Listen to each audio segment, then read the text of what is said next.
Trina, and this is my book review for A Court of Mist and Fury by Sarah J. Maas. This is the sequel to A Court of Thorns and Roses, and right now I believe this is a planned trilogy. I want to do more of a relaxed book talk, so it will contain spoilers later on. I will warn you before the spoilers start, but if you aren't familiar with this series, let me tell you what it's about. This is a new adult series, meaning that the main character is 19 and then 20 in the second book, and there are a lot of adult themes and graphic sex scenes, so I wouldn't recommend this for YA audiences that are wanting YA material, but I think the series would have appeal for a lot of adult readers. The first book is commonly pitched as a retelling of Beauty and the Beast. It does have those elements, but this is a high fantasy world about Fae, and in this world, Fae and humans used to live together in harmony, but then the Fae enslaved a bunch of the humans, and there was this big war that broke out because of it, and now they live separated by this big wall, and they both have a lot of hatred towards each other because of this brutal past that they have. The events of the first book set off when a human girl kills a Fae, and her punishment for that is she must give her life in servitude to a High Lord in the Fae realm, and she finds out that there is a curse on the land. And the second book is definitely no longer the Beauty and the Beast retelling, but there are some underlying tones that call back to the Hades and Persephone myth. To share some of my general overall thoughts on this book that are non-spoilery, I want to talk about the writing, the pacing, and the characters. The narration of this book is first-person point of view from the main character Feyre,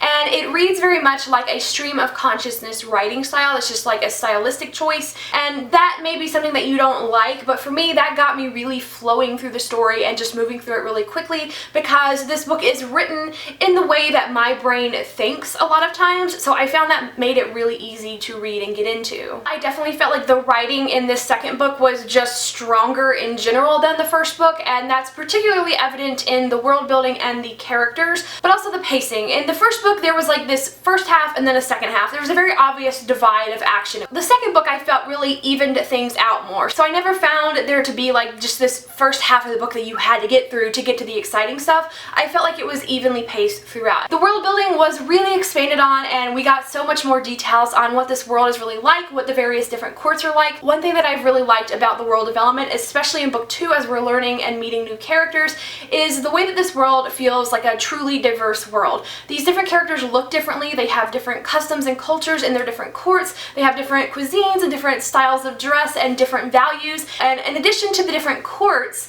there are these different species of Fae within the world, and there are these different class systems. Some of the themes that the setup of this world allows this series to get into are equality and prejudices. Lastly, I'll talk about character development before getting into the spoilery section, and the characters were highly developed, and my notes here just say A+++++, except Tamlin. Okay, now I'm going to get into the spoilery section of more of my detailed thoughts. I've got a lot of stuff written down here, so if you have not read A Court of Mist and Fury, do not keep watching because you're gonna be spoiled. Spoilers start here. So the first thing I want to talk about in the spoiler section is unhealthy relationships, because this is what is most important to me. This is what I got out of the book so much. So I am a woman that has been in an unhealthy relationship before. Someone doesn't have to hit you for it to be a toxic and manipulative and undermining relationship. This is something that you may find very triggering if you've been in a toxic relationship before. I certainly did. I did not expect it to be delved into as much as it was, but then it gave me a really positive feeling because I was just so glad to have seen this portrayed on page, because this is an important issue and why shouldn't it be tackled in books? I really felt like it was an accurate portrayal of the feelings that go into relationships like this. What we need to keep in mind as readers or as authors or as reviewers is that people in real life are in unhealthy relationships every day. And there are real people behind those with real emotions and real life experiences that have led them to be in that situation. And I think that it is irresponsible to reduce characters to being only stupid for being in that relationship or only cruel for putting someone through that. Feyre is going through some PTSD, but so are Rhys and Tamlin, and that is definitely something that would affect how you treat people and how you interact with people and would just create major trust issues. And this is something that I would have liked to see developed more in the book. I would have liked to have heard more from Tamlin and have him realize that this is not right. The bottom line is that Feyre was feeling squashed and disrespected, and that is what matters here. So I'm definitely not trying to defend Tamlin or his actions or anything. I'm just saying that I would like to see some more development. He doesn't necessarily have to have a redemption arc or anything like that. Actually, I'm very, very glad that this book showed Feyre's internal struggles. I thought it did a really fantastic job at showing her depression. She was very removed from her hobbies. She would sleep in a lot. She didn't eat very much. Those are all very clear signs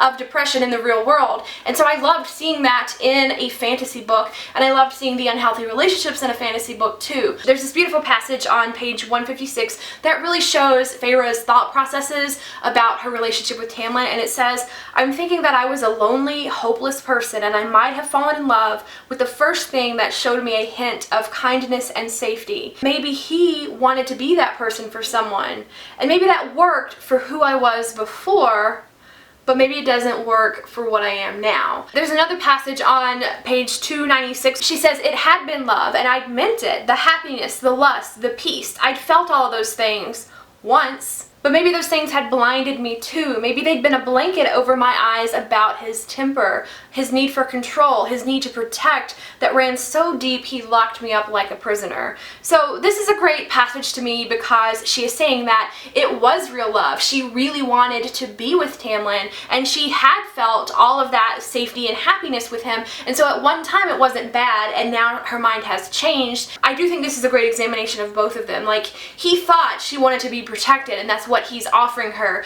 but unfortunately he never really looked beyond that. He never really got to see the new her and what she wanted now. I felt that these scenes showed so much introspection from Feyre. I felt like she was just so aware of what had been happening and how her heart had changed. And another thing that I really love about this series is that it does deal with a breakup and with a second relationship, and I love any book that will do this, that will show that your first love may not always be, you know, the one that lasts, because that's so rare, and that's beautiful when the first person you meet and date is the one that you end up with. That's absolutely is a beautiful love story, but that's not how it happened for me. So I really loved that this sequel showed Feyre getting out of one relationship and then going into another one. But I loved that she didn't just jump right into another one. She questions herself a lot throughout the series. At first, she starts out as really hating Rhysand. She's really mad at him for what he did to her, for the bargain that he made with her in the cells under the mountain. So I really didn't feel like it just brushed aside what had happened between her and Rhys before,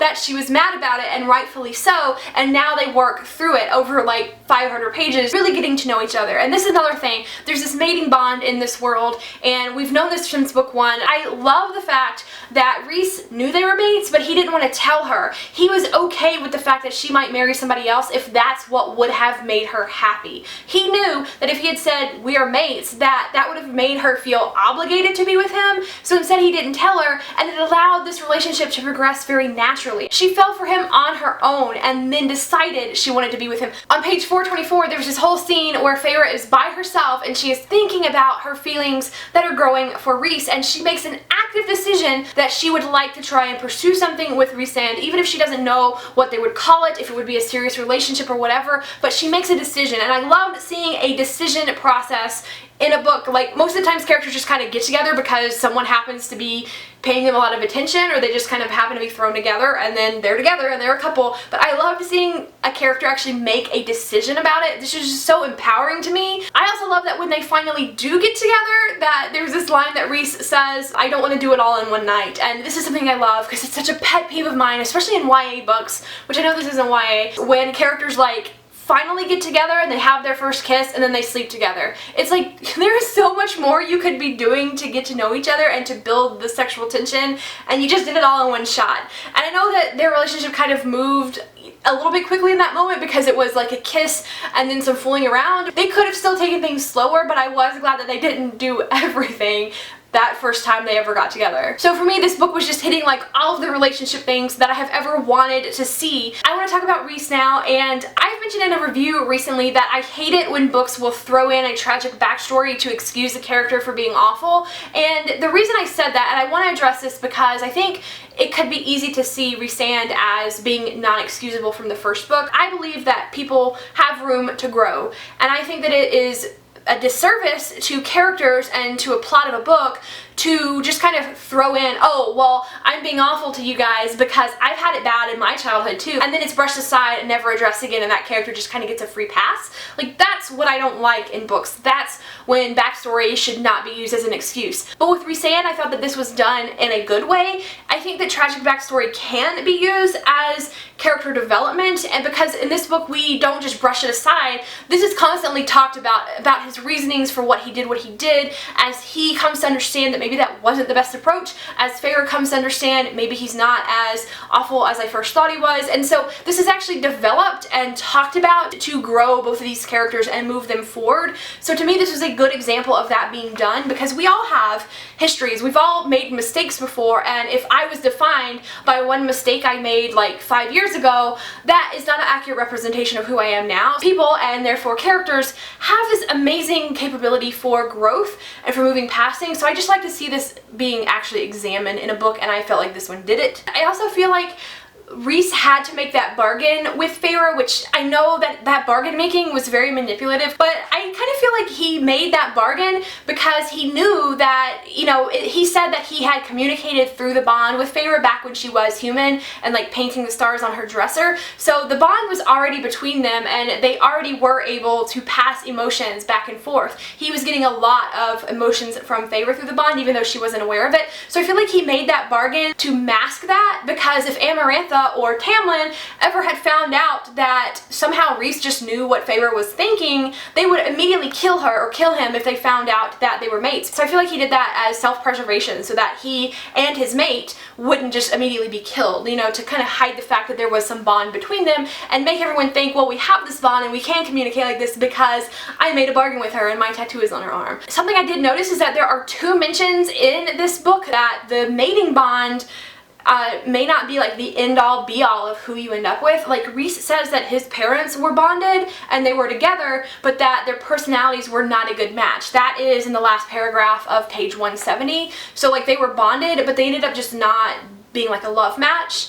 There's also the whole scene where Feyre is in the cabin and she offers Rhys food and he's like, you're offering me food? That means that the female has accepted the bond. So there's this whole tradition where if a bond happens and then the female chooses to accept it and be that Fae's mate, that she can offer him food as a sign of her acceptance. So this hints to me that it's possible to not offer the food and to not accept the bond. So it feels to me as if bonds may not be like as set in stone as I think a lot of us are assuming that they are. Like, obviously Rhys and Feyre's is pretty strong by the end of this book, but like, this calls into question things like between Elaine and Lucien, because they have a bond now at the end of this book, and I am pretty sure Nesta and Caspian have a bond. We're going to talk about some of the other characters now. First of all, Jurian, I totally called it. That was my one theory that I had in my Court of Thorns and Roses book talk. Another character I really liked was Tarquin from the Summer Court. I just really liked this character and I loved seeing their court. His goals and ideas seem to really align with what Rhys's are. I'm really hoping that in book 3,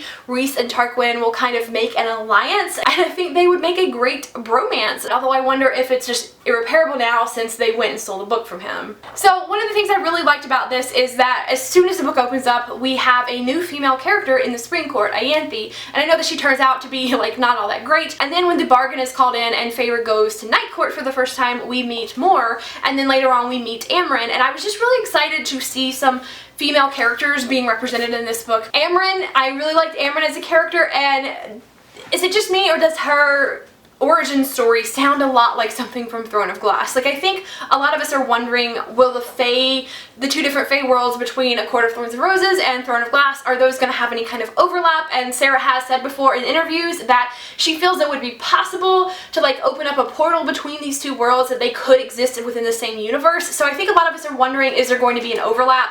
And I for a long time thought it was going to be Amren, because it's mentioned that she is not Fae, she was some other creature that is not even of this world, but she just kind of appeared through a rift in their world, like she came out of some other dimension, and that sounds a lot to me like the Valg demons from Throne of Glass. Like they were from another dimension and they were getting through like these word gates and like these rifts in the world. I was really hoping she was going to be a Valg, but I don't know how likely it is, but I still am hoping for some kind of overlap between these two series. My final thought is that at the very end of the book, Feyre goes back to Tamlin. She pretends like the bond is broken with Rhys and that Rhys was controlling her the whole time, and I honestly was very uncomfortable with that because, like I've said before, the unhealthy relationships being portrayed here was something that was resonating with me very, very deeply on just like such a personal level, and so it made me extremely uncomfortable at the end to watch her walk back into a situation that was not good for her and for her to pretend like it was okay. It just seems very harmful to me, harmful to the characters, and also like a harmful message that the book could be sending, that